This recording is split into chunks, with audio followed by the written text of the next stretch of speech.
শান্ত স্বাভাবিক হচ্ছে রঘুনাথগঞ্জ। ঘৃণা ও হিংসার স্মৃতি ভুলে স্বাভাবিক ছন্দে ফেরার চেষ্টা করছে ওমরপুর।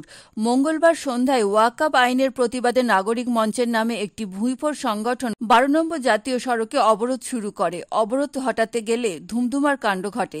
পুলিশের ওপরে চলে ইট বৃষ্টি, গাড়ি ভাঙচুর। পুলিশের দুটি গাড়িতে আগুন ধরিয়ে দেওয়া হয়। পুলিশ লাঠিচার্জ করে, টিয়ার গ্যাস ছুড়ে পরিস্থিতি নিয়ন্ত্রণে আনে। 4 পুলিশ কর্মী সহ মোট 9 জন জখম হয়। পুলিশি অভিযান চলে অভিযুক্তদের খোঁজে।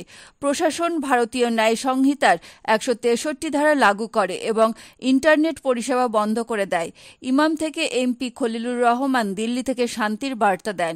পরের দিনও সুতিতে উত্তেজনা ছড়ায়। মুখ্যমন্ত্রীর নির্দেশে বিধায়ক জাকির হোসেন প্রতিবাদীদের সঙ্গে আলোচনায় বসেন। থমথমে ওমরপুরে বুধবার দোকানপাট খোলেনি, রাস্তা ছিল ফাঁকা। বৃহস্পতিবার সকাল থেকে দোকানপাট খুলতে শুরু করেছে, যাতায়াত শুরু হয়েছে। আতঙ্ক পুরোপুরি যায়নি। চাপা অজানা ভীতির মাঝেই স্বাভাবিক ছন্দে ফিরতে চাইছে জঙ্গিপুর।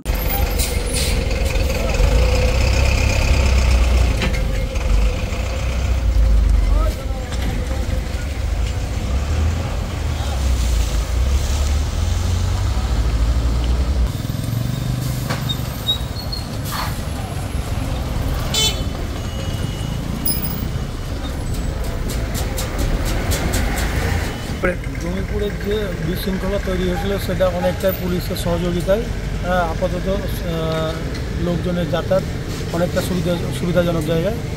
দোকানপাট অনেক খোলা আছে, প্রায় খোলা আছে, অধিকাংশই খোলা আছে।